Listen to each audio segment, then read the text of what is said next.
بعد میں اللہ تعالیٰ نے حضرت ایوب علیہ السلام کے ذکر کو تفصیلاً بیان فرمایا. اس سے پہلے بھی ان کا ذکر آیا ہے 17ویں پارے میں، لیکن اس پارے میں قدر تفصیل سے آیا ہے. اور سورہ صافات میں کئی نبیوں کا ذکر آیا. تو حضرت ایوب علیہ السلام کون تھے؟ ایوب نام آتے ہی صبر دماغ میں آ جاتا ہے. بہت سارے لوگ ان کا نام ہی صبر ایوب سمجھتے ہیں، حالانکہ ان کا نام صبر ایوب نہیں ہے. حضرت ایوب علیہ السلام، صبر ان کے ساتھ ایسا لگ گیا ہے کہ جیسے حضرت ایوب کہیں تو صبر ذہن میں آ جائے، صبر کہیں تو حضرت ایوب کا نام آ جائے.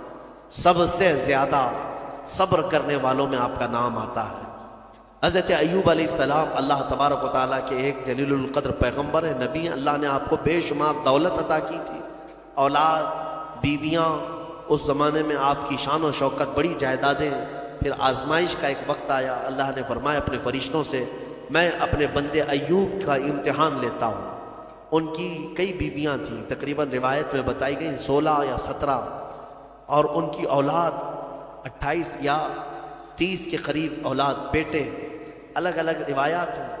جتنے بھی ہیں بے شمار جائیداد، مویشی، جانور، بکریاں، اونٹ، گائے، یہ سب بڑی دولت کی چیزیں اس وقت مانی جاتی تھی، وہ سب تھا آپ کے پاس.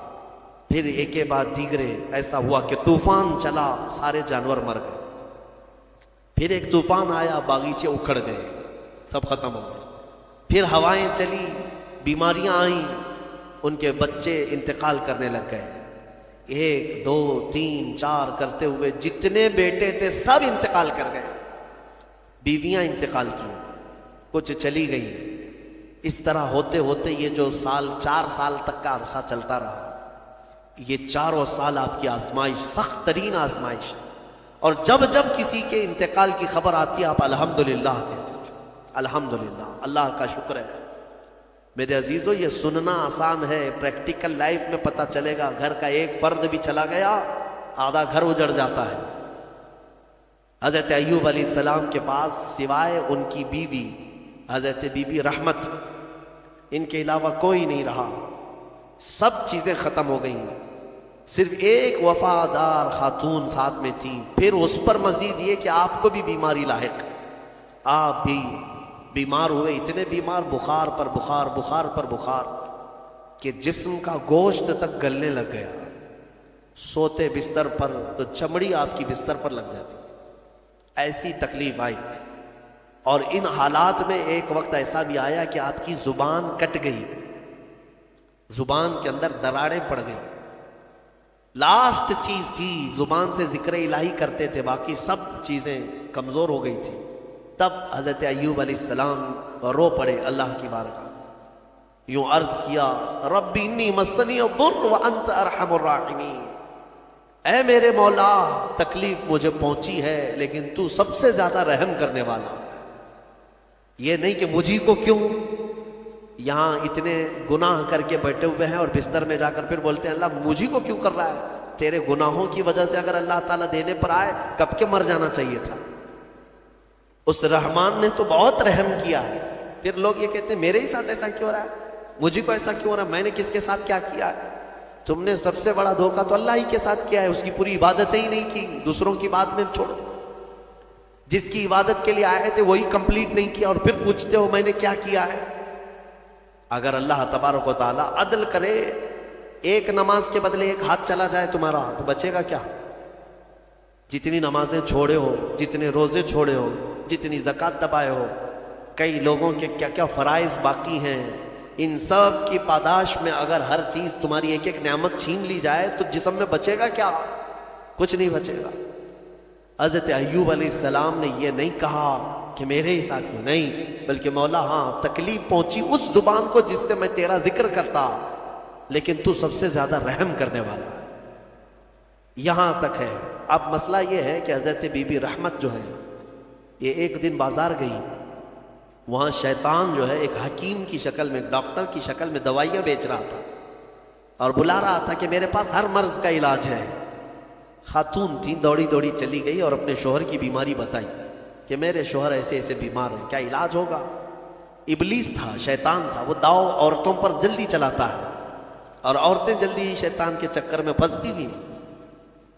تو ابلیس نے کہا کہ چٹکی بھر میں تیرے شوہر کو صحیح کر دوں گا، وہ تو میرے بہت آسان کام ہے میرے لیے. کہا کہ اجرت کیا لوگے؟ اس نے کہا کہ کچھ نہیں، تیرے شوہر سے کہہ دینا صحیح ہونے کے بعد صرف میرے بارے میں اتنا کہہ دیں کہ شفا دینے والا تو ہی ہے، یا میرے لیے ایک سجدہ کر لے، بس اتنا ہی ہے، میں اور اجرت نہیں چاہتا. وہ خوشی خوشی دوڑی دوڑی آئی، کیونکہ شوہر سے بڑی محبت رکھتی تھی. اس وقت اگر کوئی عورت قائم رہی ہے اپنے شوہر کے ساتھ تو کمال کی بات ہے.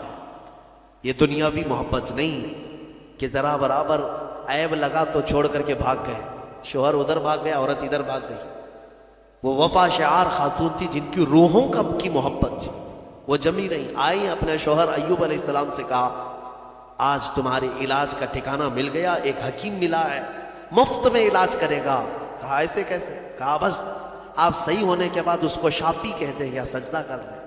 ایوب علیہ السلام جلال میں آ گئے. کہا تو ابلیس کے پاس گئی تھی، وہ شیطان مردود لعین ہے، اگر اللہ نے مجھے صحت دے دی تو میں صحیح ہونے کے بعد 100 کوڑے تجھے ماروں گا. تو گئی کیسے وہاں پر؟ یہ نبیوں کے ایمان کی بات ہے، استقامت کی. کمزوری میں آدمی یہ سوچتا ہے بھائی ایک ہی تو میرے ساتھ رہ رہا ہے، تھوڑا بہت اس کی رعایت کر دی جائے، اس پہ غصہ نہ کرو، اس پہ غصہ کریں گے یہ بھی بھاگ جائے گا، کون دیکھے گا؟ نہیں، وہ نبیوں کا ایمان ہے، استقامت ہے. اس بیماری کے عالم میں بھی قسم کھا لیا ایوب علیہ السلام نے، اللہ کی قسم اگر میں صحیح ہو گیا تو 100 کوڑے تجھے ماروں گا. ان کی بیوی رونے لگ گئی، کہا مجھ سے غلطی ہو گئی، خطا ہو گئی، معاف کریں. یہی وہ آخری وقت ہے جب ان کی زبان پر یہ جملہ آیا، اے اللہ تو ارحم الراحمین ہے، تو ارحم الراحمین ہے. اللہ تعالیٰ فرماتا ہے فاستجبنا لہ، اسی وقت ہم نے ان کی زبان کو قبول کر لیا. اور پھر اللہ تعالیٰ نے وہی بھیجے، کیا کہہ کر کے؟ اللہ تعالیٰ نے فرمایا ارکض برجلک ھذا مغتسل بارد وشراب. ایوب اپنا پیر زمین پہ مارو.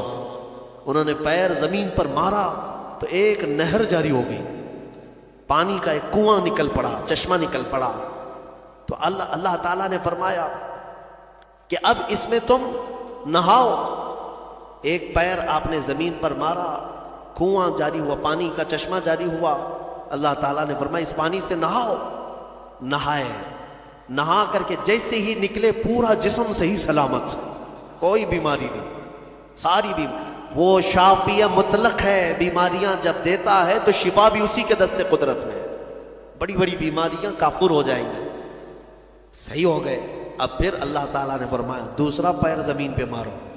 انہوں نے دوسرا پیر زمین پر مارا.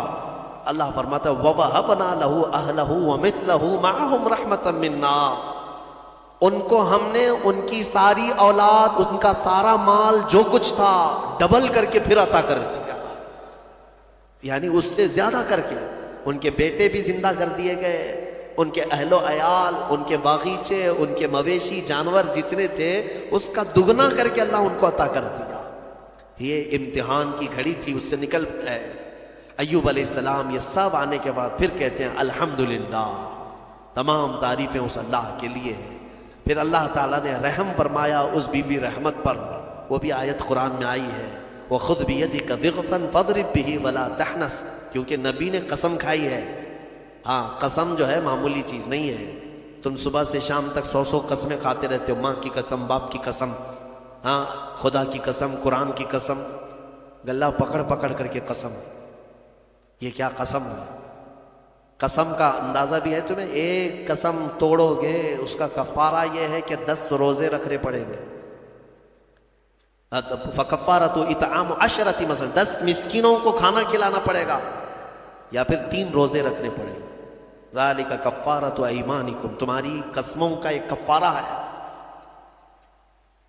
او کسوتم او تحریر رقبہ فمن لم یجد فصیام 3 ایام. اللہ نے فرمایا یا تو ایک غلام آزاد کرو یا ان کو کپڑے پہناؤ 10 مسکینوں میں.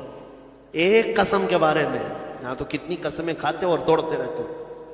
اور اللہ نے یہ بھی فرمایا لا تجعلوا اللہ عرضۃ لایمانکم، تم اپنی قسموں کا نشانہ اللہ کو مت بناؤ، یہ گناہ ہے.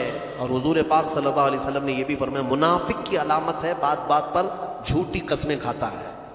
اللہ ایسی چیزوں سے بچائے. لیکن نبی نے قسم کھائی تھی تو وہ پورا کریں گے. 100 کوڑے مارنے کے لیے بیٹھ گئے اپنی بیوی کو کہ تو گئی تھی ابلیس کے پاس، میں قسم کھا لیا تھا، میں اپنی قسم پوری کروں گا. مولا رحیم ہے. نبی کی خدمت پر جو تھی اس کو کیا اللہ تعالیٰ عتاب میں رکھے گا؟ جو نبی کی خدمت میں تھی اس خاتون پر اللہ نے رحم نازل کر کے جبرائیل امین کو بھیجا اور فرمایا کہ ایک ایسی جھاڑو لے جاؤ جس میں 100 کاڑیاں ہوں. ایک جھاڑو جس میں 100 کاڑیاں ہیں. جبرائیل امین نے لا کر حضرت ایوب کو دیا کہ اس 100 کاڑیوں والی جھاڑو سے ایک بار اپنی بیوی کو مارو، آپ کی قسم پوری ہو. اللہ نے قسم پوری فرما دیا آپ کی، یہ قبول ہو گئی. عزیزان گرامی، ان تمام چیزوں میں بہت ساری چیزیں عبرت ہیں ہمارے لیے. اللہ تعالی ہمیں صبر عطا فرمائے، شکوہ و شکایت والی زبانوں سے محفوظ فرمائے. وآخر دعوانا ان الحمد للہ رب العالمین.